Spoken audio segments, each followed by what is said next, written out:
Hay una carpeta sobre esa mesa. Y el hombre que la acaba de traer me mira fijo, con una sonrisa que no es una sonrisa. Nadie en esa habitación sabe quién soy yo.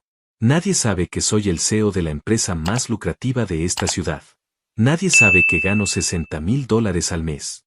Yo llegué a esa cena fingiendo ser nadie, dejé que todos sacaran sus conclusiones, y pensé que tenía el control de la situación. Pero esa carpeta me dice que me equivoqué. Y ahora necesito contarte cómo llegué hasta aquí, porque lo que está a punto de pasar en esa mesa va a cambiar todo.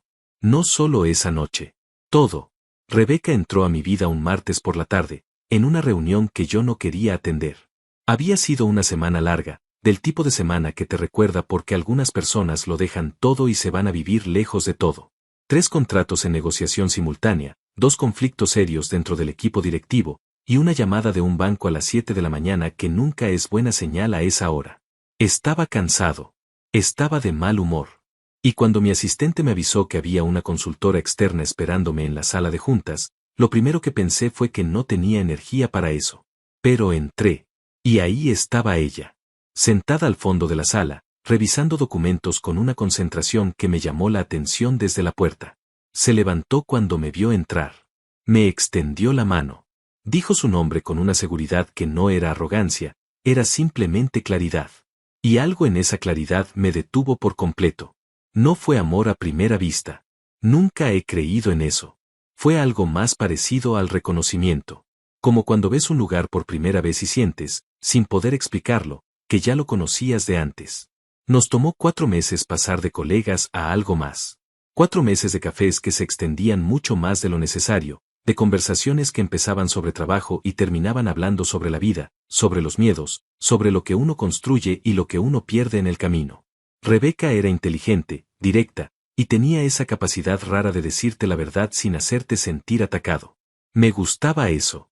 Me gustaba más de lo que quería admitir en ese momento.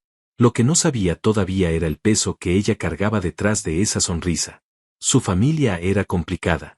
Me lo fue contando en pedazos pequeños, como quien saca ropa vieja de un cajón que preferiría mantener cerrado. Su padre se llamaba Alberto, dueño de una empresa mediana de importación, hombre de trajes caros y opiniones más caras todavía. Del tipo de persona que mide a los demás por lo que tienen, no por lo que son. Su madre, Hortensia, era más sutil en sus juicios, pero igual de inflexible. Y su hermano César, el menor, trabajaba en la empresa del padre y llevaba años perfeccionando el arte de hacerte sentir menos sin levantar la voz. Rebeca me describía a cada uno con cuidado, eligiendo las palabras, tratando de ser justa. Pero yo escuchaba entre líneas. Y lo que escuchaba me decía que esa familia tenía reglas no escritas, y que la más importante de todas era esta: el valor de una persona se medía por su cuenta bancaria. Yo nunca le dije a Rebeca cuánto ganaba. No en los primeros meses. No porque quisiera ocultarle algo importante, sino porque en mi vida personal siempre había funcionado así. Aprendí hace muchos años, de la manera más dolorosa posible, que cuando la gente sabe cuánto tienes, deja de verte a ti. Solo ve los números. Y yo necesitaba que Rebeca me viera a mí. Así que cuando empezamos a salir formalmente, ella sabía que yo tenía una empresa. Sabía que me iba bien. Pero no sabía el tamaño real de lo que había construido. Y yo, en ese momento, pensé que eso estaba bien. El problema llegó cuando después de 8 meses juntos, Rebeca me dijo que era momento de conocer a su familia. Me lo dijo una noche, después de cenar, con esa voz que usa cuando algo le preocupa pero no quiere que se note. Me dijo que sus padres llevaban tiempo preguntando por mí. Que su padre en particular había empezado a hacer preguntas concretas. ¿Qué trabajo tenía? ¿Qué empresa? ¿Cuánto ganaba? El tipo de preguntas que un padre hace cuando en realidad no está preguntando por el bienestar de su hija, sino midiendo si el hombre que está con ella cumple con sus estándares. Yo la escuché. Le tomé la mano. Y le pregunté algo que en ese momento me pareció razonable, pero que con el tiempo entendí que fue la decisión que lo desencadenó todo. Le pregunté si podíamos ir a esa cena sin revelar lo que yo hacía. Sin mencionar la empresa, ni los números, ni nada de eso. Solo como Miguel. Un hombre que quiere a su hija y que quiere conocer a su familia. Rebeca me miró un momento en silencio. Vi en sus ojos algo que no supe leer del todo en ese instante. Una mezcla de comprensión y de algo más, algo parecido al miedo. Pero asintió. Me dijo que lo entendía, que respetaba eso. Y así fue como llegué a esa cena sin ninguna armadura, sin ningún título, sin ningún número que me protegiera. Solo yo. Y ahora hay una carpeta sobre la mesa. Y el hombre que la trajo sigue mirándome. Y yo entiendo, en este momento, que Rebeca sabía algo que no me dijo. Alberto no abrió la carpeta todavía. La dejó sobre la mesa con una calma que me resultó más amenazante que cualquier grito. La palma de su mano encima, como quien pone una ficha sobre el tablero antes de revelar su jugada. Me miró un segundo, sonrió de ese modo suyo que no llegaba a los ojos, y retomó la conversación como si nada hubiera pasado. Como si esa carpeta no existiera. Como si yo no existiera. Y en ese momento entendí algo sobre Alberto que tardé demasiado en ver. Era un hombre que disfrutaba la espera. No le interesaba golpear rápido. Le interesaba que tú sudaras primero. Pero necesito que entiendas algo antes de seguir. Necesito que entiendas quién soy yo, de dónde vengo, por qué esa noche decidí llegar a esa mesa siendo nadie. Porque no fue capricho. No fue arrogancia, al revés. Fue una decisión que nació de algo mucho más profundo, de algo que aprendí hace muchos años en una cocina pequeña, con olor a café barato y las cuentas sin pagar sobre la mesa. Yo no nací con nada. Crecí en un barrio donde el éxito era algo que le pasaba a otra gente, a los que salían en la televisión o a los hijos de familias que tenían apellidos con peso. Mi padre trabajó toda su vida en una empresa de logística, cargando cajas, firmando hojas, recibiendo órdenes de hombres que nunca supieron su nombre completo. Era un hombre bueno, callado, constante, de esos que no se quejan porque aprendieron desde chicos que quejarse no cambia nada. Mi madre limpiaba casas ajenas 3 veces por semana, y con eso completaba lo que faltaba para que el mes cerrara. No siempre cerraba. Recuerdo una noche, tenía 12 años, que escuché a mis padres hablar en voz baja en la cocina cuando creían que yo dormía. No discutían. Eso era lo más triste. Solo hablaban con esa resignación suave de la gente que lleva demasiado tiempo cargando un peso sin quejarse. Mi padre decía que el mes que viene iba a mejorar. Mi madre decía que sí, que seguro. Y los dos sabían que probablemente no era verdad. Pero se lo decían igual, porque a veces las palabras no son para informar sino para sobrevivir la noche. Esa noche decidí algo. No lo pensé con palabras claras, tenía 12 años, pero lo sentí en algún lugar adentro donde las decisiones de verdad se forman. Decidí que iba a construir algo. No sabía qué. No sabía cómo. Pero sabía que no quería que nadie que yo amara volviera a tener esa conversación en voz baja en una cocina pequeña. Estudié con becas. Trabajé mientras estudiaba. Dormí menos de lo que debí durante años que prefiero no contar. Cometí errores que me costaron dinero que no tenía, tiempo que no sobraba, y confianza en personas que no la merecían. Hubo un momento, tenía 28 años, en que mi primera empresa quebró y me quedé con una deuda que tardé 3 años en pagar. 3 años de reconstruir desde el suelo, de volver a empezar con menos de lo que tenía antes, de escuchar a personas decirme con distintas palabras la misma cosa, que quizás no era para esto. Pero había algo en mí que no sabía apagarse. A los 34 fundé lo que hoy es la empresa más lucrativa de esta ciudad. No lo digo con orgullo vacío. Lo digo porque cada número detrás de eso tiene un costo humano que yo conozco de memoria. Cada contrato firmado, cada empleado contratado, cada decisión difícil tomada a las 2 de la mañana cuando todos dormían. Lo construí con las manos, con los años, con una disciplina que a veces se parecía demasiado al sufrimiento. Y cuando por fin tuve lo que tenía, descubrí algo que nadie te avisa. Que el dinero cambia como te ven. No como eres. Cómo te ven. De repente las mismas personas que antes no te llamaban empezaban a aparecer. Los que dudaron de ti empezaban a recordar que siempre creyeron en ti. Los que te ignoraron empezaban a sonreír demasiado. Y yo, que había aprendido de niño a leer las habitaciones, empecé a ver con claridad algo incómodo. Mucha gente no me veía a mí. Veía lo que yo representaba. Veía los números. Veía la empresa. Veía lo que podían obtener. Eso me cerró. No de golpe. Poco a poco. Fui volviéndome más reservado, más cuidadoso con lo que compartía y con quien lo compartía. Empecé a aparecer en los lugares sin anunciarme. A vestir sin ostentación. A llegar en un auto discreto cuando tenía 3 que no lo eran. No porque me avergonzara de lo que había construido, sino porque necesitaba saber que la gente que estaba conmigo por razones reales. Por eso cuando conocí a Rebeca, y cuando sentí que lo que había entre nosotros era genuino, quise protegerlo. Quise que siguiera siendo genuino el mayor tiempo posible. porque ya sabía, por experiencia, lo que pasaba cuando los números entraban en la ecuación. Y por eso esa noche llegué a la casa de sus padres sin armadura, con un suéter sencillo, un auto que no llamaba la atención, y sin ningún título que ponerme delante del nombre. Solo Miguel. Lo que no calculé bien fue esto, que Alberto no era el tipo de hombre que espera conocerte para juzgarte. Alberto ya había decidido antes de que yo llegara. Y cuando me vio entrar por esa puerta, con mi suéter azul marino y sin nada que impresionar a nadie, vi en su cara el instante exacto en que me clasificó. Fue rápido. Fue casi imperceptible. Pero yo lo vi. Un ligero movimiento en las comisuras de la boca. No sonrisa. Confirmación. Como quien ve llegar exactamente lo que esperaba, y se alegra de no haberse equivocado. Hortensia fue más elaborada. Se acercó, me saludó con esa cortesía fría que en realidad es una forma de distancia, me miró de arriba a abajo en el tiempo que dura un parpadeo, y dijo que qué bueno que por fin podían conocerme. El por fin lo dijo de una manera que significaba varias cosas al mismo tiempo, ninguna de ellas un cumplido. César apareció después, con su esposa Amelia del brazo. César era 10 años menor que yo, con esa energía de quien todavía tiene que demostrar cosas y lo sabe. Me apretó la mano con más fuerza de la necesaria. Sonrió con más dientes de los que hacen falta. Y antes de que nos sentáramos a la mesa ya me había mencionado 2 veces el auto que acababa de comprar. Yo sonreí. Asentí. Dije que qué bien. Y me senté. Rebeca estaba a mi lado, y cada tanto me rozaba el brazo con el suyo, como diciéndome algo que no podía decir en voz alta. Yo lo sentía. Sentía su tensión mezclada con la mía. Pero también sentía otra cosa, algo que no supe nombrar bien en ese momento y que solo entendí mucho después. Ella sabía algo que yo no sabía. Y esa carpeta que Alberto había traído y puesto sobre la mesa, esa carpeta que seguía ahí, cerrada, esperando, me iba a demostrar exactamente cuánto. La cena empezó como empiezan todas las cenas que en realidad no son cenas. Con sonrisas demasiado amplias. Con preguntas demasiado amables.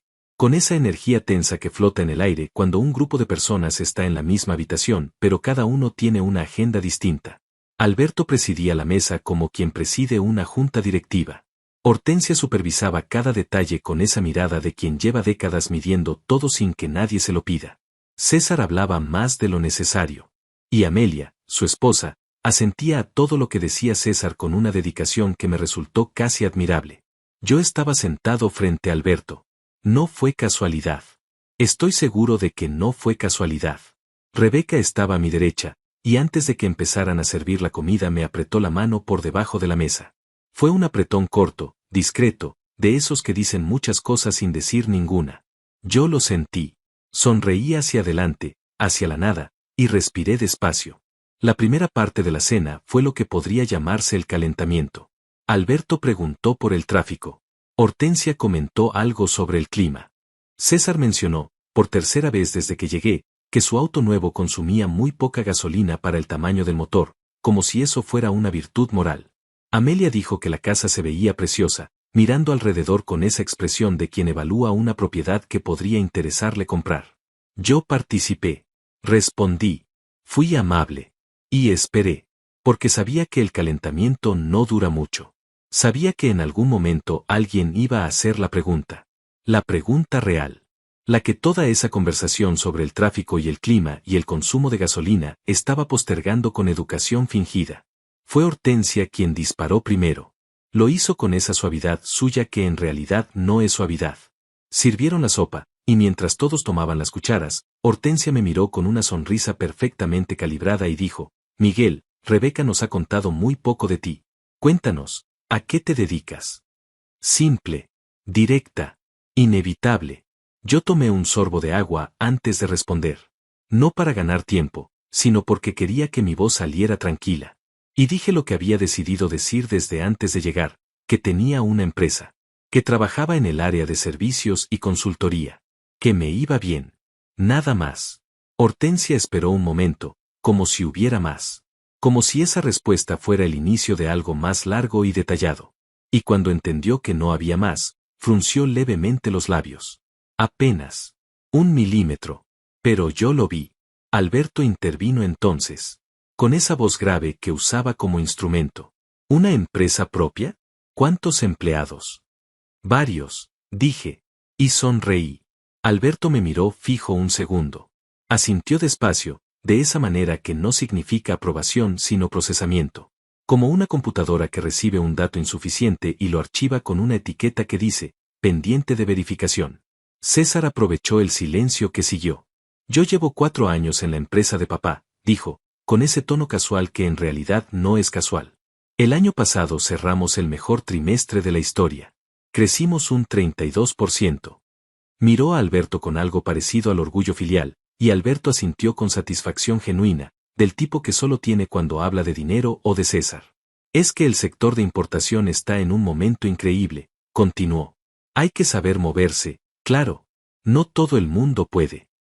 Ese no todo el mundo puede flotó en el aire un momento. Yo tomé otro sorbo de agua. Amelia sonrió hacia mí con una expresión que era casi compasiva. ¿Y tu empresa es aquí en la ciudad, Miguel? Porque yo no recuerdo haber escuchado el nombre. Sí, dije. Aquí mismo.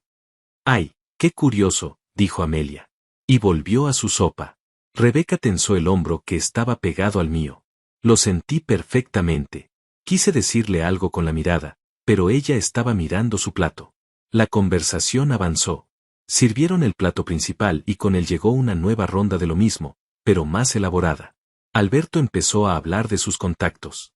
De una cena que había tenido la semana anterior con el director de una institución financiera importante. De un contrato que estaban por cerrar con una empresa internacional. Lo decía con naturalidad, pero no era naturalidad. Era demostración. Era territorio marcado. César añadía detalles. Amelia admiraba en voz alta. Y yo escuchaba. Hortensia, en un momento en que César pausó para comer, me miró de nuevo. Esta vez la pregunta fue diferente. Más suave en la forma.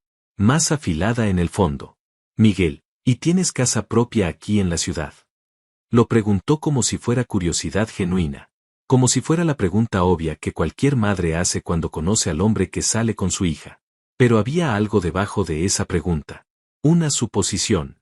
Una expectativa de cierta respuesta que ya estaba preparada para recibir. Sí, dije.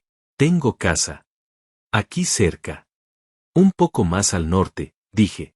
Hortensia asintió. Tomó un sorbo de su copa. Y dijo, con esa cadencia suya perfectamente controlada, qué bien. Porque Rebeca siempre ha vivido en zonas muy específicas de la ciudad. Tiene ciertos estándares, ¿verdad, mi amor? Lo dijo mirando a Rebeca, con una sonrisa que no le pedía confirmación. Le exigía alineación. Rebeca sonrió. Un sonrisa pequeña, tensa, de las que cuestan. Mamá, dijo en voz baja. No, es un cumplido, dijo Hortensia, completamente tranquila. Solo digo que Rebeca se merece estabilidad. Eso es todo. Estabilidad. La palabra quedó sobre la mesa como algo que alguien hubiera dejado caer adrede. Yo la dejé estar. No la recogí. No reaccioné. Corté un pedazo de la carne que tenía en el plato y lo llevé a la boca con la misma calma con la que había llegado a esa casa. Y mientras masticaba, mientras escuchaba a César retomar su monólogo sobre el trimestre récord y a Amelia preguntarle a Rebeca por su rutina de skincare, sentí algo cristalizarse dentro de mí. No era rabia. Todavía no. Era observación. Estaba viendo algo muy claramente. Estaba viendo la arquitectura de esa familia. Cómo funcionaban. Quién hablaba y quién callaba. Quién marcaba el ritmo y quién lo seguía. Estaba viendo que Alberto no necesitaba gritar porque todos en esa mesa, incluyendo a Rebeca, ya habían aprendido el idioma de sus silencios. Y estaba viendo algo más. Algo que me generó una incomodidad específica, del tipo que no es fácil ignorar. Estaba viendo que Rebeca no me estaba defendiendo. No con palabras grandes. No con discursos. Pero había momentos, pequeños momentos, en que un gesto suyo, una frase corta, un simple "él trabaja muy bien" podría haber cambiado el tono de esa mesa. Y esos momentos llegaban y pasaban. Y Rebeca los dejaba pasar. Yo lo noté. Y decidí guardarlo. Porque la carpeta seguía ahí. Cerrada. Esperando. Y Alberto todavía no había dicho lo más importante. El postre llegó y con él llegó Alberto. No el Alberto educado del calentamiento. No el Alberto que hablaba de contactos y trimestres récord con esa voz de hombre acostumbrado a que lo escuchen. Llegó el otro Alberto. El de verdad. El que había estado esperando pacientemente detrás de toda esa cortesía fabricada, midiendo el momento exacto para salir. Lo noté cuando apartó su copa hacia un lado. Un gesto pequeño, casi imperceptible, pero que en el lenguaje corporal de ese hombre significaba algo preciso, que estaba terminando con las formalidades. Hortensia lo miró un segundo. Algo pasó entre ellos, una de esas comunicaciones silenciosas que solo tienen las parejas que llevan décadas perfeccionando el arte de hablar sin palabras. Y Hortensia, sutilmente, puso su servilleta sobre la mesa. César dejó de hablar. Amelia dejó de asentir. Y yo entendí que la cena había terminado. Que lo que venía ahora era otra cosa. Alberto me miró con esa calma suya que no era calma sino control, y dijo, Miguel, quiero ser honesto contigo. Porque creo que los hombres deben ser honestos entre ellos, ¿no? No esperó mi respuesta. Rebeca es mi hija mayor. Y como su padre, tengo la responsabilidad de asegurarme de que las personas que entran en su vida estén a su altura. No lo digo como insulto. Lo digo como realidad. Hizo una pausa. Se recostó levemente en su silla. Ella ha tenido una vida con ciertos estándares. Ha viajado. Ha estudiado. Ha vivido bien. Y yo, como padre, quiero que eso continúe. Quiero que el hombre que esté con ella pueda garantizar eso. Garantizar. Como si Rebeca fuera una inversión que necesitaba rendimiento asegurado. Yo no dije nada. Sostuve su mirada. Y esperé. Alberto continuó, y ahora había algo más directo en su tono, algo que ya no se molestaba en disfrazar completamente. Tú dices que tienes una empresa. De servicios y consultoría, dijiste. Pero Rebeca lleva 8 meses contigo y yo no sé el nombre de tu empresa. No sé qué tan establecida está. No sé si tiene futuro real o si es uno de esos proyectos que la gente llama empresa porque suena mejor que decir que trabaja por su cuenta. Eso último lo dijo con una sonrisa. Una sonrisa ligera, casi amistosa, del tipo que hace que el golpe duela más porque viene envuelto en algo que parece cordialidad. Rebeca, a mi lado, contuvo la respiración. Lo escuché. Ese pequeño momento de aire suspendido que delata lo que las palabras no dicen. Yo seguí sin reaccionar.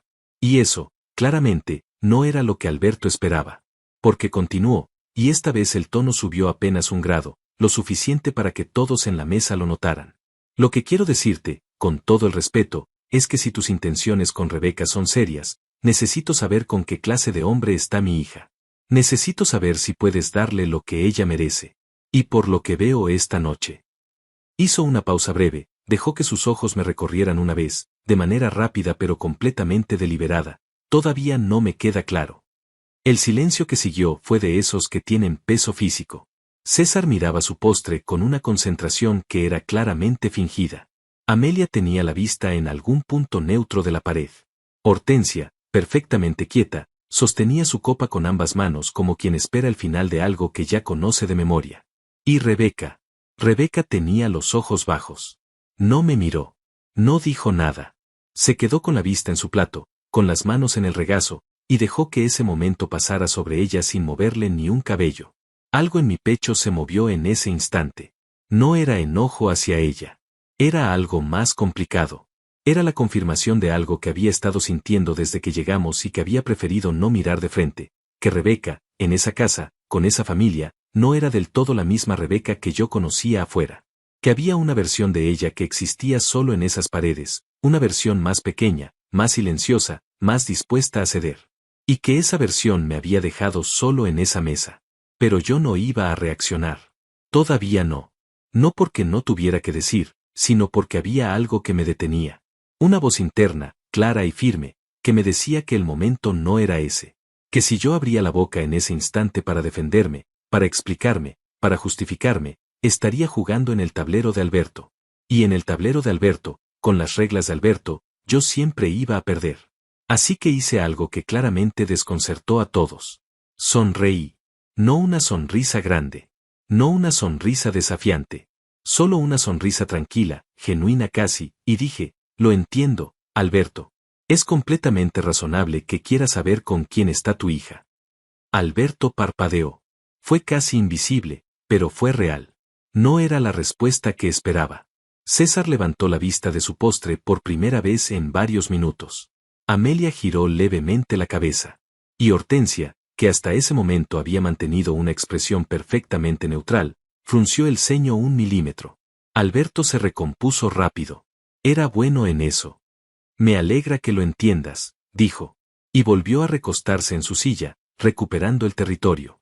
Entonces cuéntame, con números reales, ¿qué tan sólida es tu empresa? Y ahí fue cuando César decidió intervenir. Con esa oportunidad que había estado esperando desde que llegué. Es que papá tiene razón, dijo César, con esa voz de quien finge mediar pero en realidad está atacando.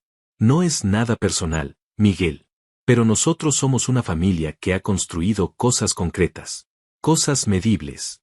Papá levantó su empresa de cero, yo llevo años aportando resultados reales, y cuando alguien entra en esta familia. Hizo una pausa, eligió la palabra con cuidado, esperamos cierto nivel. No es arrogancia. Es simplemente quienes somos. Cierto nivel. Lo dijo mirándome directamente, con esa seguridad de quien nunca ha tenido que dudar de su lugar en una habitación porque siempre ha tenido a alguien que se lo garantizara. Amelia asintió levemente, como si César hubiera dicho algo profundo. Y yo pensé, en ese momento, en mi padre. En sus manos cargando cajas. En mi madre limpiando casas ajenas. En las noches que estudié con la luz de una lámpara barata porque no había dinero para más. Pensé en los 3 años que tardé en pagar una deuda que me aplastó cuando tenía 28 años. Pensé en todo lo que construí, ladrillo por ladrillo, decisión por decisión, sin que nadie me abriera ninguna puerta. Y luego miré a César. A ese hombre que hablaba de construir cosas concretas desde adentro de una empresa que su padre había construido. Que hablaba de nivel y de estándares desde un lugar que no había ganado sino heredado. Y no dije nada. Porque lo que yo tenía para decir no cabía en esa conversación. No todavía. Pero algo había cambiado en esa mesa. Lo sentí con precisión. No en los demás, sino en mí. Algo que hasta ese momento había sido solo observación tranquila, empezaba a tener otro nombre. Empezaba a parecerse a una decisión. Entonces Alberto se levantó. Sin decir nada. Sin explicar. Se limpió la boca con la servilleta, la dobló con cuidado sobre la mesa, y salió del comedor con esa seguridad suya de hombre que siempre sabe exactamente lo que está haciendo. Hortensia siguió en su silla. César empezó a hablar de algo completamente distinto, como si la conversación anterior no hubiera ocurrido. Amelia volvió a su postre. Y yo me quedé mirando la carpeta que Alberto había dejado sobre el extremo de la mesa antes de levantarse. Seguía cerrada. Seguía esperando. Y ahora, sin Alberto en la habitación, se sentía más presente que nunca. Como si tuviera vida propia. Como si supiera algo que yo todavía no sabía y estuviera disfrutando de eso. Rebeca, por fin, me miró. Y en sus ojos vi algo que me heló por dentro. No era culpa. No era vergüenza. Era miedo. El miedo en los ojos de Rebeca duró exactamente lo que dura un parpadeo. Después lo tapó. Con una sonrisa pequeña, con un gesto de la mano hacia mi brazo, con un ¿estás bien? Dicho en voz baja que sonaba pregunta pero que en realidad era una petición. Una petición de que yo no preguntara. De que dejara pasar. De que siguiéramos adelante como si esa mirada no hubiera ocurrido. Yo asentí. Le dije que sí, que estaba bien. Pero no estaba bien. No del todo.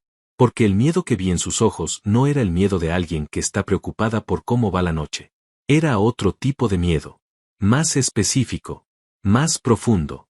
El tipo de miedo que tiene alguien que sabe lo que está por venir y no sabe cómo detenerlo. Y yo, en ese momento, no sabía exactamente qué era lo que estaba por venir.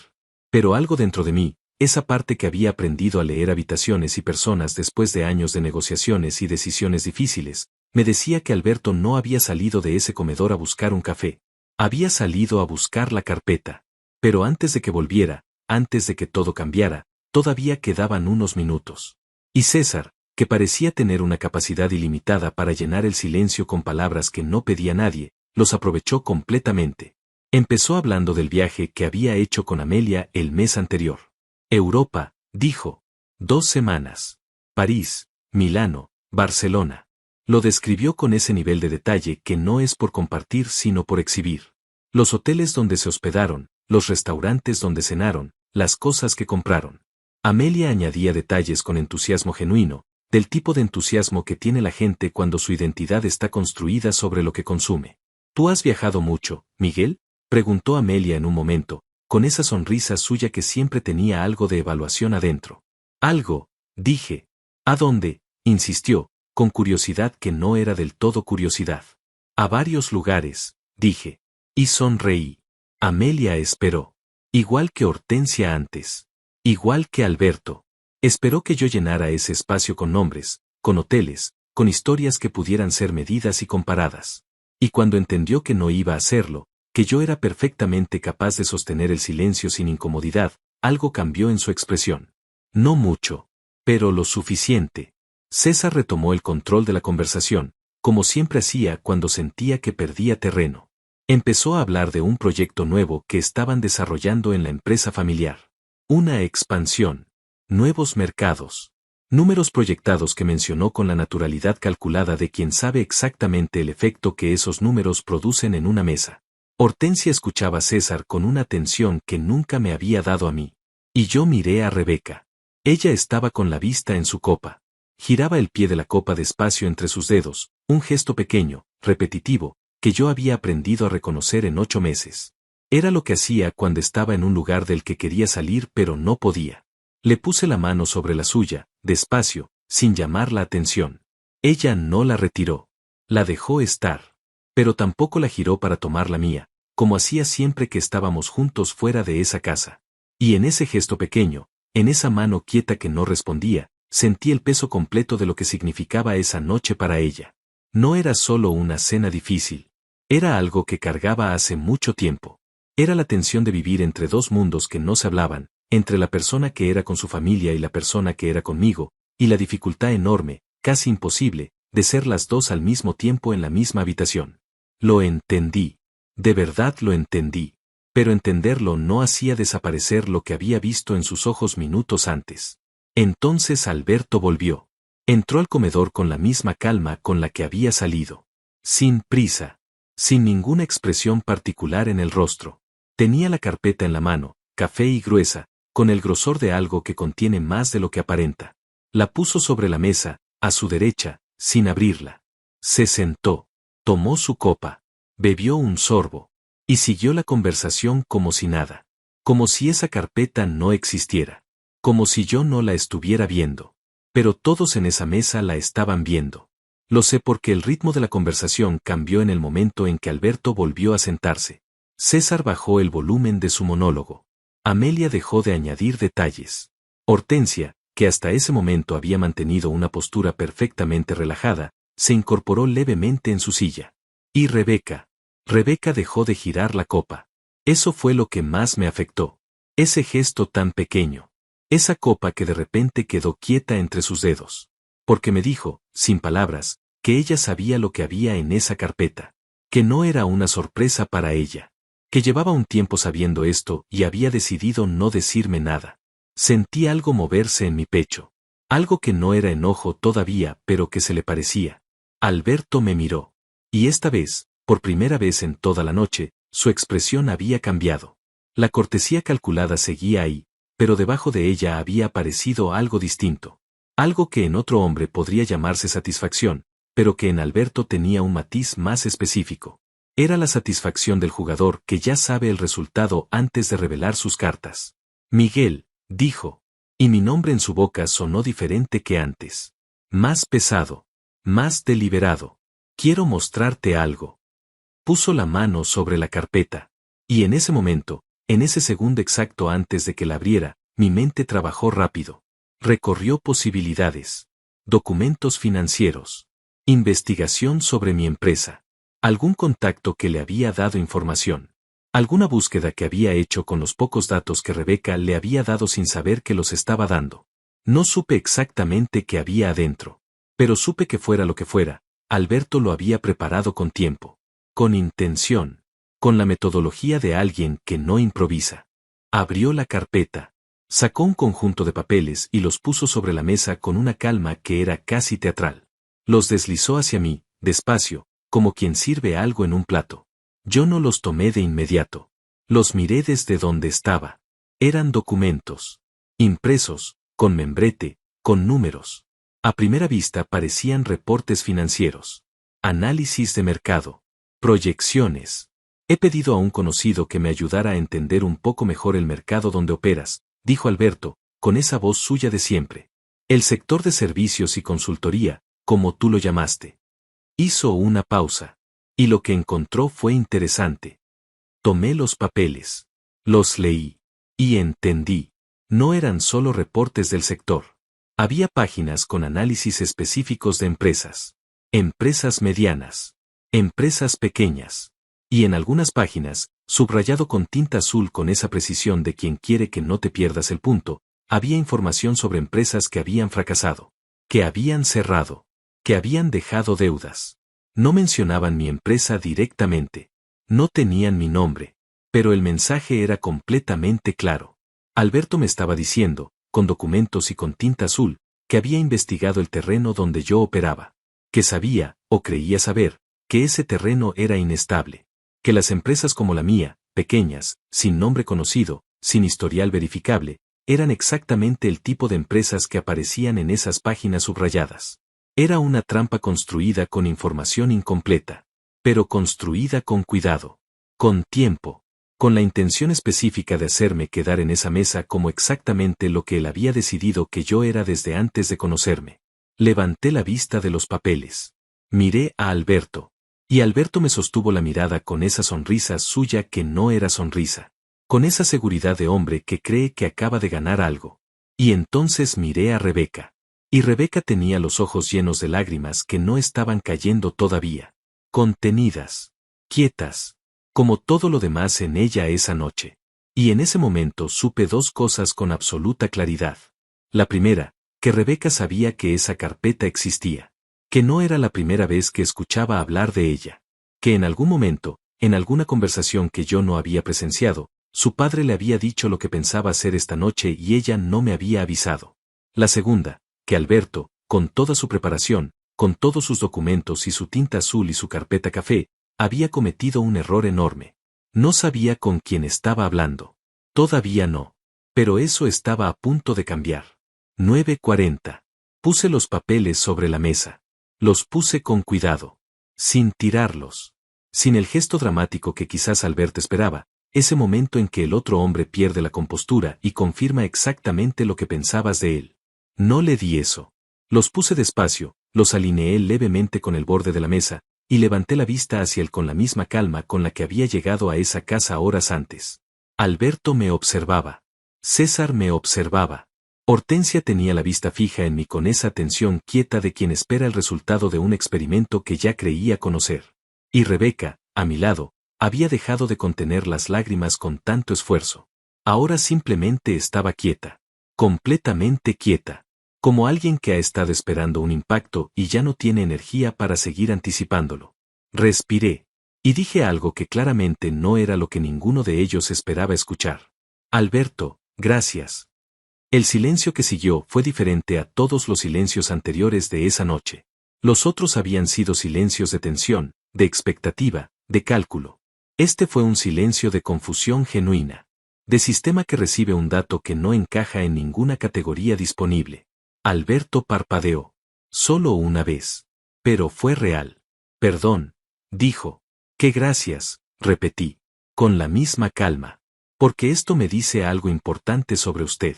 Me dice que le importa a su hija lo suficiente como para invertir tiempo en protegerla. Y eso, independientemente de todo lo demás, es algo que respeto. Alberto me miró un momento largo. Estaba recalculando. Lo veía en sus ojos, ese movimiento interno de quien tenía preparado un camino y de repente el otro no lo tomó. Carraspeó levemente. Se recomodó en su silla. No es cuestión de protegerla, dijo, recuperando el tono. Es cuestión de ser realistas. Esos documentos muestran que el sector donde operas es volátil. Que muchas empresas como la tuya no sobreviven más de 3 años. Y yo no puedo quedarme callado sabiendo eso. Como la mía, repetí. Sin entonación particular. Solo repitiendo las palabras. Empresas pequeñas de servicios, dijo Alberto. Sin respaldo institucional. Sin historial consolidado. Sin. ¿Sabe cuántos empleados tiene mi empresa, Alberto? Lo interrumpí. No con brusquedad. Con precisión. Con esa misma calma que había mantenido toda la noche, pero ahora con algo diferente debajo. Algo que no era agresión sino firmeza. Una firmeza que venía de un lugar muy adentro, del mismo lugar donde había tomado decisiones difíciles a las 2 de la mañana durante años. Alberto se detuvo. Me miró. Rebeca dijo que varios, respondió, eligiendo las palabras. 243, dije. 243 personas que reciben su salario puntualmente cada mes. Con prestaciones completas. Con plan de retiro. Muchos de ellos llevan más de 5 años conmigo. El número cayó sobre esa mesa como algo físico. Vi el momento exacto en que llegó a cada persona. César dejó de fingir que miraba a otra cosa. Amelia abrió levemente la boca y la volvió a cerrar. Hortensia, por primera vez en toda la noche, perdió esa compostura perfectamente calibrada que había mantenido desde que llegué. Solo por un segundo. Pero fue suficiente. Y Alberto. Alberto no cambió de expresión de inmediato. Era demasiado bueno para eso. Pero hubo algo en sus ojos. Un ajuste. Una recalibración rápida de alguien que acaba de entender que el mapa que tenían no correspondía al territorio real.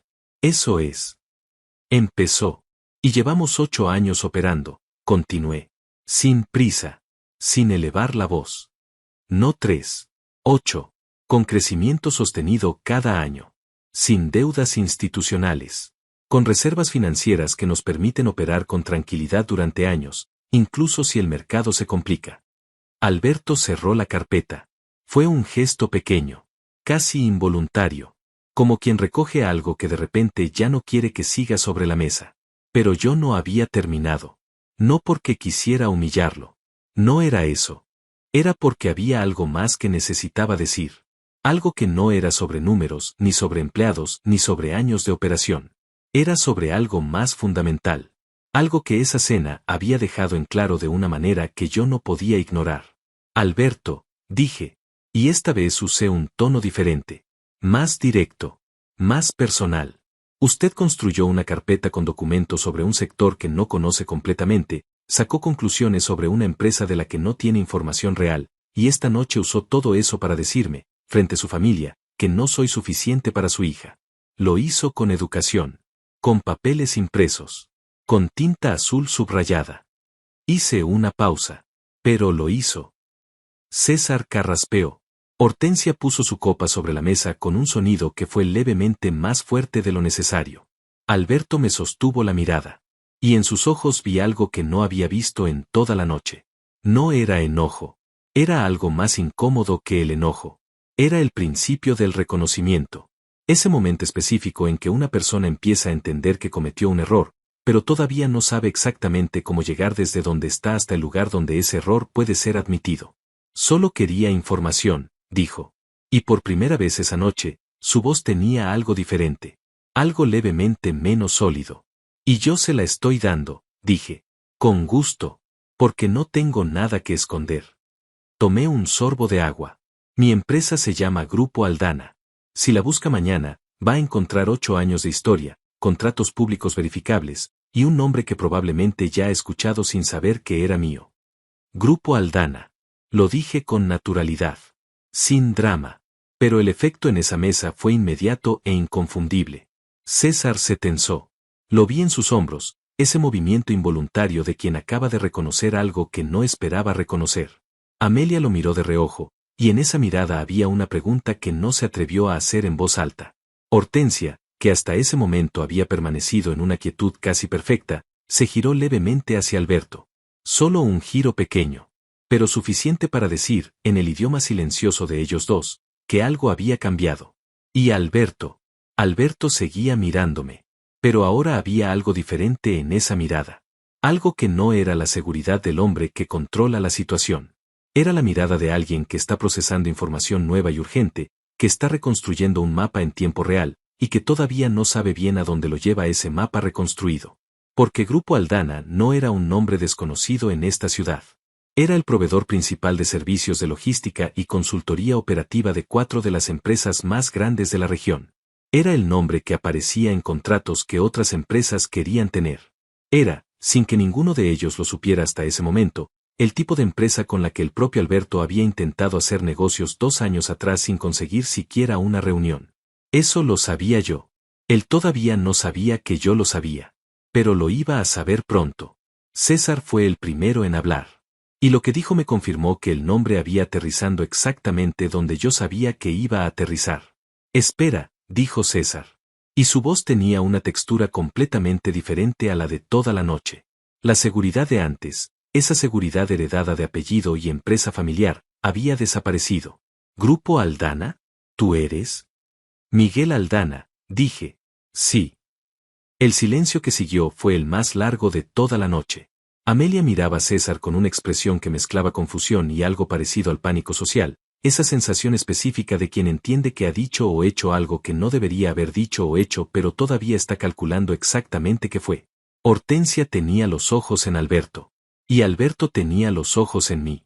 Y en esos ojos, finalmente, sin disfraces, sin carpetas, sin tinta azul, vi lo que realmente había detrás de todo esa noche.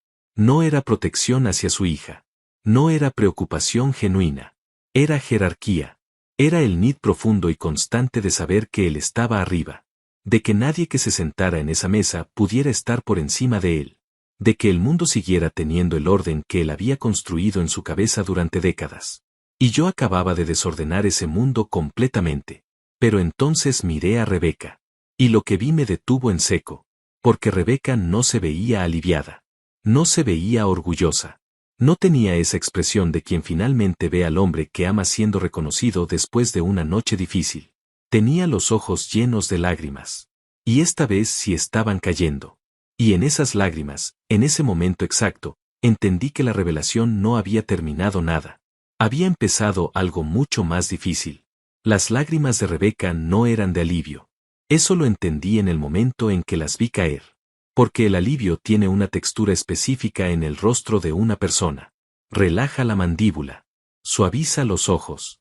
Hace que los hombros bajen como si alguien hubiera cortado una cuerda que los sostenía tensos. Las lágrimas de Rebeca no tenían nada de eso. Tenían tensión. Tenían algo apretado adentro que por fin encontraba una salida, pero no porque el peso hubiera desaparecido, sino porque ya no podía seguir sosteniéndolo. Eran las lágrimas de alguien que lleva demasiado tiempo cargando algo solo. Me levanté de la silla despacio. No con dramatismo. Con la misma calma que había mantenido toda la noche, pero ahora dirigida hacia ella. Me agaché levemente a su lado, le puse una mano en el hombro, y le dije en voz baja que si quería podíamos salir un momento. Rebeca asintió sin decir nada. Nos disculpamos. Nadie en esa mesa dijo nada. Alberto seguía procesando. César miraba la superficie de la mesa como si hubiera encontrado algo fascinante en la madera. Hortensia nos siguió con los ojos hasta que salimos del comedor, y en esa mirada había algo que no era la frialdad evaluadora de toda la noche. Era algo más humano. Algo que quizás era vergüenza, aunque en Hortensia era difícil saberlo con certeza. Salimos a un pasillo lateral que daba a una pequeña sala de estar que claramente no usaban mucho. Había una ventana con vista al jardín, iluminado apenas por una luz exterior que proyectaba sombras largas sobre el pasto. Rebeca se detuvo frente a esa ventana. No se giró hacia mí de inmediato. Se quedó mirando hacia afuera un momento, con los brazos cruzados sobre el pecho, con esa postura de quien necesita un segundo más antes de enfrentar algo. Esperé. Finalmente se giró. Tenía los ojos rojos. La compostura que había mantenido durante toda la cena, esa compostura que le había costado tanto, había desaparecido completamente. Y lo que quedaba debajo era algo que me resultó más familiar que cualquier versión de ella que hubiera visto esa noche. Era la Rebeca que yo conocía. La real. Lo sabía, dijo. Y su voz era pequeña y clara al mismo tiempo. Sabía que iba a hacer algo así. Me lo dijo hace 2 semanas. Me dijo que había pedido información sobre ti, sobre tu empresa, que quería saber con quién estaba yo. Hizo una pausa. Se limpió los ojos con el dorso de la mano. Le pedí que no lo hiciera. Le pedí que te diera la oportunidad de conocerte sin todo eso. Que una cena era solo una cena. La miré. ¿Y la carpeta? Pregunté. Cerró los ojos un segundo. Me la mencionó. No me dijo exactamente qué había adentro. Pero sí me dijo que iba a venir preparado. Procesé eso en silencio. Viniste preparado tú también, pensé. Solo que tu preparación fue el silencio. Fue no decirme nada. Fue dejarme llegar a esa mesa sin saber lo que me esperaba. No lo dije en voz alta. Todavía no. Porque había algo en la manera en que Rebeca estaba parada frente a mí, con esa vulnerabilidad real y sin disfraces, que me pedía escuchar antes de hablar. Tenía miedo, dijo. Y esa palabra, miedo, la dijo de una manera que me indicó que estaba llegando a algo más profundo. Que no era solo miedo a esa noche. Tenía miedo de decirte lo que iba a pasar porque sabía que si te lo decía ibas a querer cancelar la cena. Y si cancelábamos, mi padre iba a interpretarlo como que algo estaba mal. Como que tú tenías algo que esconder. Y eso iba a ser peor. ¿Peor para quién?, pregunté. Lo dije sin dureza. Genuinamente. Rebeca me miró. Y en esa mirada vi el momento exacto en que la pregunta la alcanzó de verdad. Porque era una pregunta simple, pero tenía un fondo enorme. ¿Peor para quién? Para ella. Para mí. Para la relación. Para la imagen que su familia tenía de la situación. Para ella, concluí en silencio. Principalmente para ella. Y lo entendí. De verdad lo entendí. Porque conocía esa lógica. Era la lógica de alguien que lleva toda la vida navegando un sistema de expectativas muy específico, muy rígido, donde cada decisión se evalúa en función de cómo va a ser recibida por las personas que tienen el poder de aprobar o desaprobar. Rebeca había crecido en esa casa. Había aprendido ese idioma desde niña.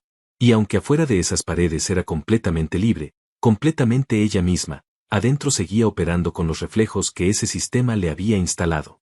No era traición. Era supervivencia aprendida. Pero eso no cambiaba lo que había pasado. Rebeca, dije. Me acerqué un paso. Yo llegué a esa mesa sin saber lo que me esperaba. Tu padre llegó con una carpeta preparada. Y tú sabías que esa carpeta existía. Ella asintió. Sin excusas. Sin explicaciones adicionales. Solo un asentimiento pequeño y honesto que me dijo más que cualquier discurso. No te estoy culpando, dije. Y era verdad. Pero necesito que entiendas que eso me afectó. No lo que hizo tu padre. Eso lo puedo manejar. Lo que me afectó fue estar sentado a tu lado en esa mesa, sintiéndome solo, y saber ahora que no tenía por qué haberme sentido así. Las lágrimas volvieron a sus ojos. Esta vez no las contuvo. Lo siento, dijo. Y lo dijo de esa manera en que se dicen las cosas cuando son completamente verdad. Sin relleno. Sin adornos. Solo esas dos palabras con todo el peso que podían cargar. Me quedé en silencio un momento. Afuera, en el comedor, podía escuchar voces en voz baja. El movimiento de sillas. La vida de esa familia continuando, procesando, reconfigurándose alrededor de la información nueva que acababa de entrar en su sistema como algo que no estaba en ningún plan. ¿Cuánto tiempo llevas sabiendo quién soy realmente?, le pregunté. No con acusación. Con necesidad genuina de entender. Rebeca dudó. Solo un segundo. Pero lo dudó. Desde hace 3 meses, dijo. Encontré unos documentos en tu escritorio, en tu casa, cuando fui a buscar algo que me pediste. No era mi intención. Pero los vi. Y entendí. 3 meses. 3 meses sabiendo. 3 meses sin decirme que sabía. 3 meses construyendo una dinámica donde ella tenía información que yo no sabía que ella tenía. Respiré despacio. ¿Por qué no me dijiste? Porque tenía miedo de que cambiaras, dijo. Y en esa respuesta había algo tan honesto y tan doloroso al mismo tiempo que me detuve completamente. Tenía miedo de que si yo sabía los números reales, si ponía eso sobre la mesa entre nosotros, algo cambiara. Que de repente la relación tuviera un peso diferente. Que yo me convirtiera en alguien que está con el CEO de Grupo Aldana y no en alguien que está contigo. La miré largo tiempo. Y en ese momento entendí algo que era simultáneamente hermoso y complicado. Que el miedo de Rebeca no era interesado. No era calculado. Era exactamente el mismo miedo que yo había tenido cuando decidí no decirle a nadie lo que tenía. El miedo de que los números reemplazaran a la persona. De que la realidad financiera distorsionara algo que sin ella era limpio y genuino. Éramos, los dos, personas que habían decidido proteger algo escondiéndolo. Y los dos habíamos terminado solos con nuestros secretos en la misma mesa. Me senté en el brazo del sillón que había cerca. Pasé una mano por el cabello. Miré hacia la ventana, hacia ese jardín oscuro con sus sombras largas. Rebeca, dije finalmente. Lo que hay entre nosotros no cambia porque yo gane lo que gano. No debería cambiar. Si cambia, entonces el problema no son los números. El problema es la base. Ella no respondió de inmediato. Se quedó mirándome con esa expresión de quien está escuchando algo que necesitaba escuchar pero que al mismo tiempo le cuesta recibir completamente.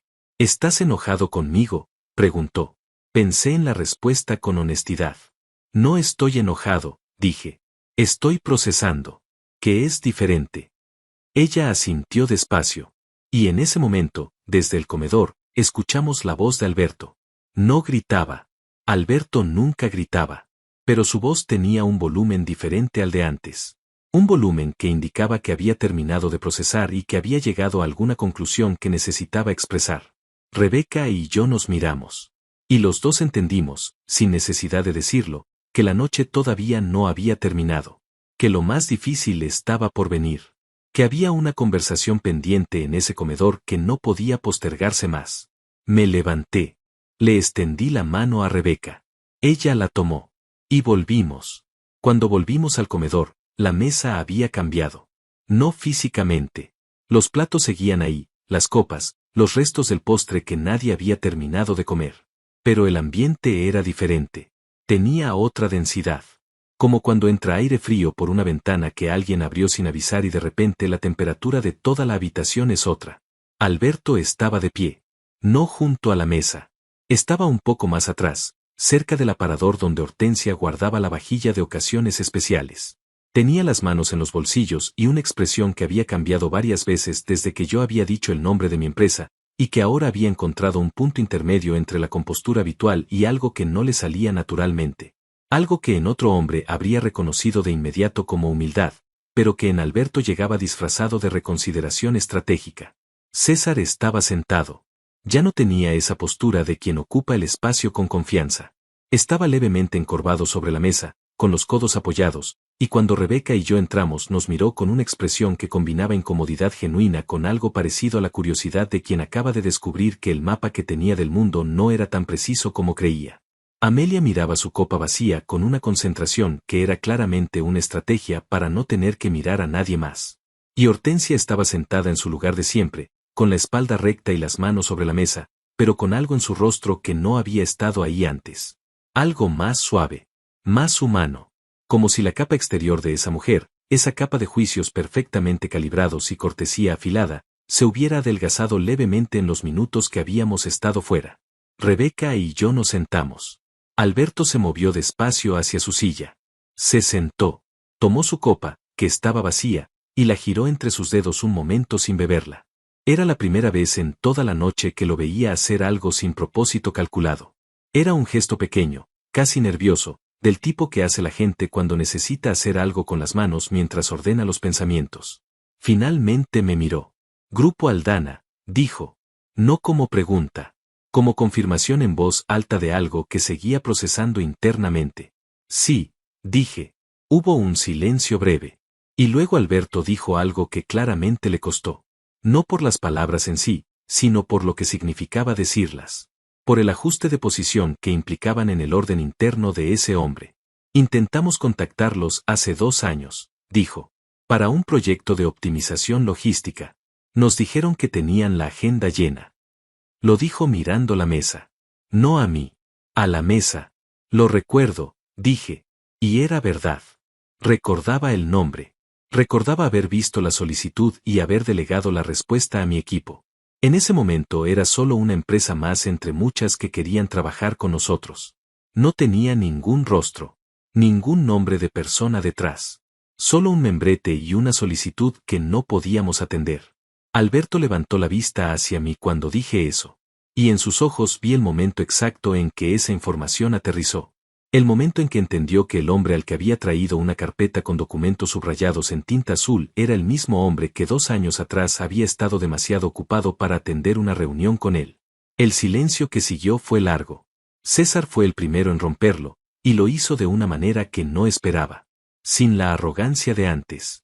Sin los datos del trimestre récord ni las menciones al auto nuevo. Con una voz diferente, más baja, más honesta. Miguel, dijo. Y mi nombre en su boca sonó completamente distinto que antes. Yo, quiero ser directo contigo. Esta noche no te traté bien. Y no tengo una justificación real para eso. Hizo una pausa. Se pasó una mano por la cara. Supuse cosas que no debí suponer. Y lo hice delante de todos. Miró a Rebeca un momento. Delante de mi hermana. Rebeca lo miró. Y en su mirada hacia César había algo complicado. No era perdón todavía. Era el reconocimiento de que su hermano acababa de hacer algo que no hacía fácilmente. Que ese gesto, pequeño como era, le había costado algo real. Amelia, a su lado, puso una mano sobre el brazo de César sin decir nada. Y ese gesto me dijo más sobre ella de lo que había dicho en toda la noche. Que debajo de la fachada de marcas y hoteles y detalles de viaje, había una mujer que quería a su esposo y que en ese momento estaba eligiendo estar de su lado en la incomodidad en lugar de distanciarse de ella. La miré con otros ojos. Hortensia habló después. Y cuando lo hizo, su voz tenía una textura que no le había escuchado en ningún momento de esa noche. Miguel, dijo. Yo también he sido injusta contigo esta noche. Lo dijo mirándome directamente. Sin rodeos. Sin la cortesía calculada de antes. Te medí por lo que veía en la superficie. Por el suéter. Por el auto. Por las respuestas cortas. Hizo una pausa. Eso no estuvo bien. Y lo sé. Era la última cosa que esperaba escuchar de Hortensia. Y sin embargo, ahí estaba. Dicha con esa misma precisión suya, pero dirigida hacia adentro en lugar de hacia afuera. Usada para reconocer en lugar de juzgar. La miré un momento. Y asentí. Porque era lo que correspondía. Porque ese reconocimiento merecía ser recibido con la misma honestidad con que había sido dado. Pero faltaba Alberto. Alberto que seguía girando su copa vacía. Alberto que había escuchado a su esposa y a su hijo decir lo que acababan de decir sin moverse, sin cambiar de expresión, sin añadir nada. Alberto que era el centro de gravedad de esa familia y que en ese momento estaba en el lugar más incómodo que probablemente había ocupado en mucho tiempo. Todos lo sabían. Era el elefante que ocupaba cada centímetro del comedor. Fue Rebeca quien finalmente habló. Y lo hizo con una voz que yo no le había escuchado en toda la noche. Una voz que no era la voz tensa y contenida de la hija que navega las expectativas de su familia. Era la voz de la mujer que yo conocía afuera de esas paredes. Firme, clara, directa. Papá, dijo. Alberto la miró. Llevas 8 meses sin preguntarme si soy feliz. Lo dijo sin acusación. Con una tristeza limpia que era más poderosa que cualquier enojo. Me has preguntado qué hace. ¿Cuánto gana? ¿Qué empresa tiene? Si puede darme estabilidad. Hizo una pausa. Y en esa pausa cabía todo el peso de años de conversaciones que habían ido en esa misma dirección. Pero nunca me preguntaste si soy feliz. Alberto abrió la boca levemente. La volvió a cerrar. Soy feliz, papá, dijo Rebeca. Y las lágrimas volvieron, pero estas eran diferentes. No eran las lágrimas tensas de antes. Eran lágrimas de algo que lleva tiempo esperando ser dicho y que por fin encuentra el momento. Con Miguel soy feliz. Y eso debería importarte más que cualquier número. El silencio que siguió fue el más profundo de toda la noche. Alberto dejó de girar la copa. La puso sobre la mesa con cuidado. Juntó las manos frente a él. Y se quedó mirándolas un momento, como si en esas manos pudiera encontrar algo que estaba buscando y que no había podido encontrar en ningún otro lugar de esa habitación. Cuando levantó la vista hacia mí, era la primera vez en toda la noche que lo veía sin ningún cálculo detrás de los ojos. Sin estrategia. Sin la arquitectura cuidadosa de un hombre que siempre sabe exactamente qué efecto quiere producir con cada palabra. Era simplemente un padre. Un padre que acababa de entender que había estado midiendo al hombre equivocado con la vara equivocada. Miguel, dijo. Y esta vez mi nombre en su boca sonó diferente a todas las veces anteriores. Más pesado. Más honesto. Esta noche no empecé bien contigo. Hizo una pausa larga. Llegué con conclusiones que no había ganado el derecho a tener. Y lo hice porque tengo un miedo que llevo años disfrazando de criterio. Nadie en esa mesa se movió. El miedo de que alguien lastime a mi hija, continuó. Y ese miedo es real. Pero esta noche lo usé mal. Volvió a hacer una pausa. Alberto no era un hombre acostumbrado a las pausas cuando hablaba. Pero estas pausas eran distintas. No eran dramáticas. Eran el tiempo real que necesitaba para llegar a cada palabra. Te pido una disculpa. 3 palabras. Te pido una disculpa.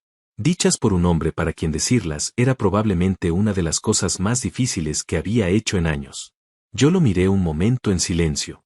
Y pensé en todo lo que había pasado esa noche. En la carpeta. En la tinta azul. En los comentarios sobre estabilidad y nivel y estándares. En los minutos en que estuve sentado en esa mesa completamente solo, con Rebeca a mi lado pero sin su apoyo, cargando cada golpe en silencio mientras mantenía una calma que me había costado. Pensé en mi padre. En sus manos. En las noches de cocina con las cuentas sobre la mesa. Pensé en los 28 años y la deuda y los 3 años reconstruyendo.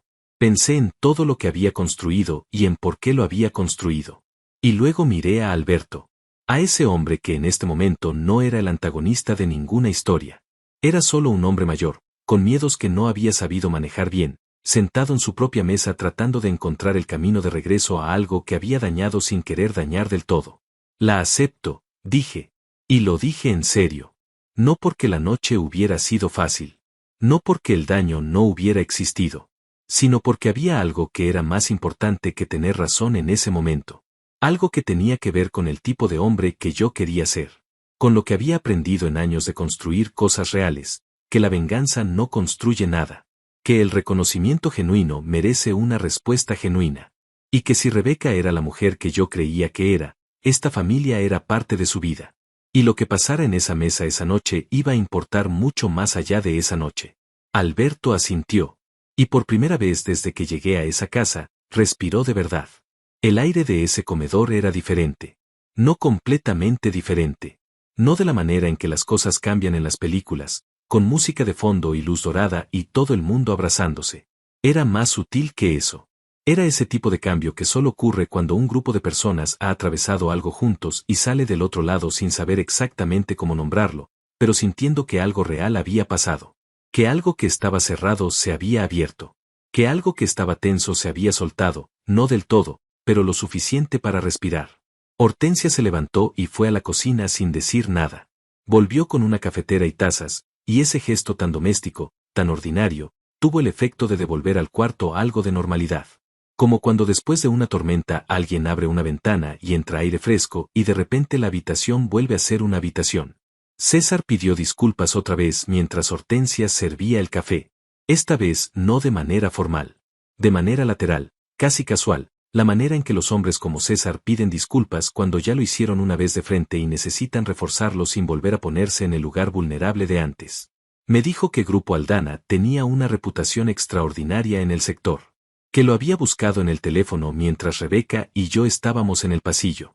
Que no había podido creer que no lo hubiera conectado antes. Lo dijo con una mezcla de admiración genuina y vergüenza que no intentaba disimular del todo. Yo le dije que no importaba. Y era verdad. Amelia preguntó, con una timidez que no le había visto en toda la noche, si alguna vez habíamos trabajado con empresas del sector de importación. Lo preguntó con cuidado, eligiendo las palabras, como quien quiere decir algo más pero no sabe si tiene el derecho de decirlo todavía. Le dije que sí, que era parte de lo que hacíamos. Ella asintió.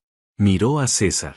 Y en esa mirada entre ellos pasó algo que no era para mí, era para ellos dos, una comunicación pequeña y privada que hablaba de posibilidades que ninguno de los dos se atrevía a mencionar todavía en voz alta. Lo dejé estar. Ese no era el momento para negocios. Ese momento era para otra cosa. Alberto tomó su café en silencio durante un rato. Yo también. Y en ese silencio compartido había algo que no era incomodidad. Era el silencio de dos personas que se han dicho cosas difíciles y que están encontrando el ritmo de cómo estar en la misma habitación después de haberlas dicho. Fue él quien lo rompió. ¿Cómo empezaste?, me preguntó. Y esta vez la pregunta no tenía el filo evaluador de antes. Era genuina. Era la pregunta de un hombre que construyó su propia empresa y que reconoce, cuando finalmente se permite reconocerlo, a otro hombre que hizo lo mismo. Y le conté. No todo. No esa noche. Pero le conté lo suficiente.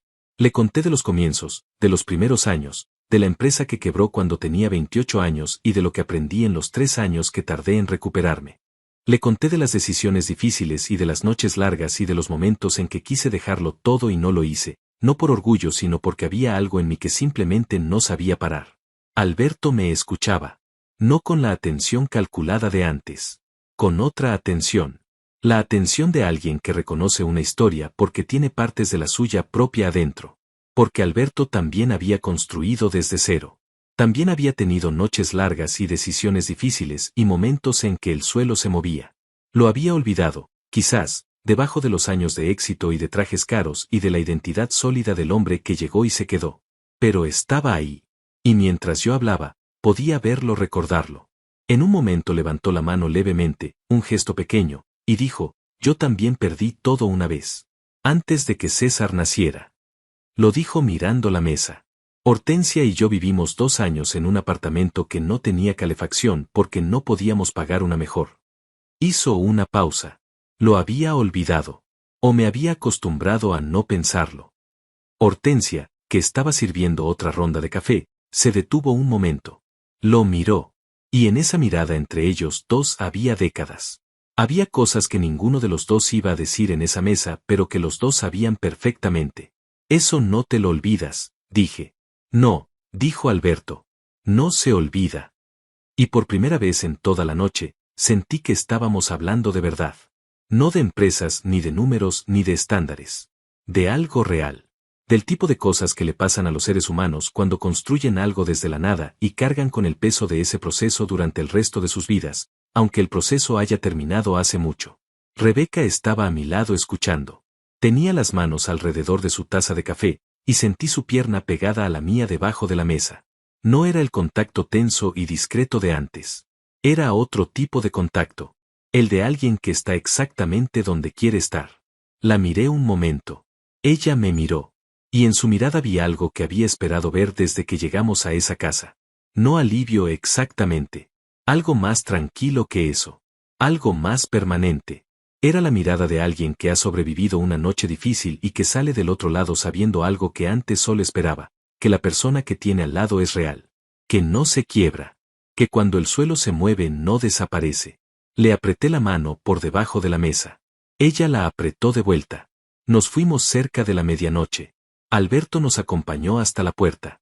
Hortensia también. César y Amelia se despidieron desde adentro con esa energía de quien ha tenido una noche emocionalmente más larga de lo esperado y necesita procesar en privado. En la puerta, Alberto me extendió la mano. Se la tomé. Y él me la sostuvo un segundo más de lo necesario. No con el apretón calculado de los hombres que miden fuerza. Con algo diferente. Con el apretón de alguien que está reconociendo algo sin saber exactamente cómo decirlo con palabras y eligiendo decirlo así, con ese gesto antiguo y simple que cuando es genuino dice más que cualquier discurso. La próxima vez, dijo, cenaremos sin carpetas. Lo dijo con algo en la voz que en otro contexto podría haber sido humor.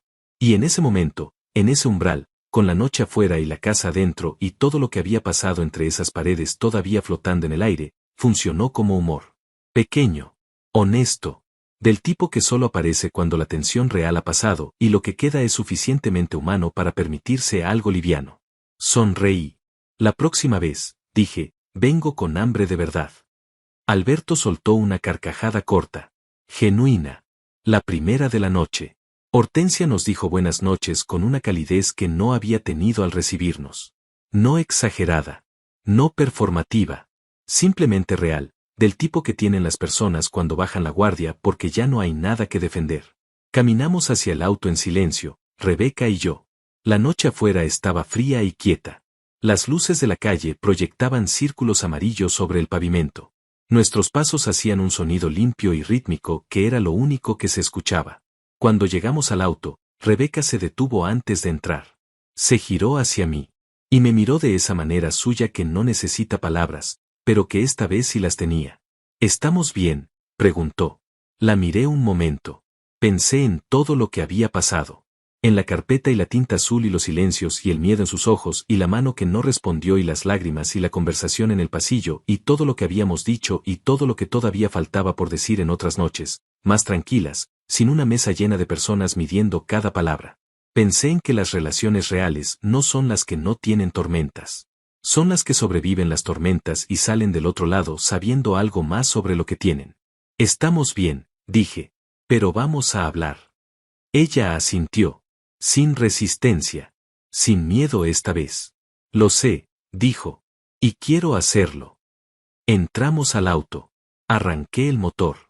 Las luces de esa casa se fueron quedando atrás mientras avanzábamos por la calle, y yo las miré por el espejo retrovisor hasta que doblamos la esquina y desaparecieron. Y mientras manejaba en silencio con Rebeca a mi lado, pensé en algo que tardé en poder nombrar bien, pero que esa noche me había enseñado con una claridad que no esperaba. Que fingir ser nadie no fue el error. El error habría sido creer que necesitaba ser alguien para merecer respeto. Que el valor de una persona se puede poner en una carpeta, subrayar con tinta azul, y presentar sobre una mesa como argumento. Que lo que uno tiene define lo que uno vale. Yo lo había sabido siempre. Lo había sabido desde una cocina pequeña con olor a café barato y las cuentas sin pagar. Lo había sabido en los años difíciles y en los años buenos y en todos los años intermedios donde la diferencia entre seguir y parar era algo que no tenía nombre pero que se sentía en el pecho como una certeza inamovible. Esa noche, en esa mesa, con esa carpeta frente a mí, lo había vuelto a saber. Y eso, pensé mientras las luces de la ciudad pasaban afuera de la ventana, no tenía precio. Ningún precio.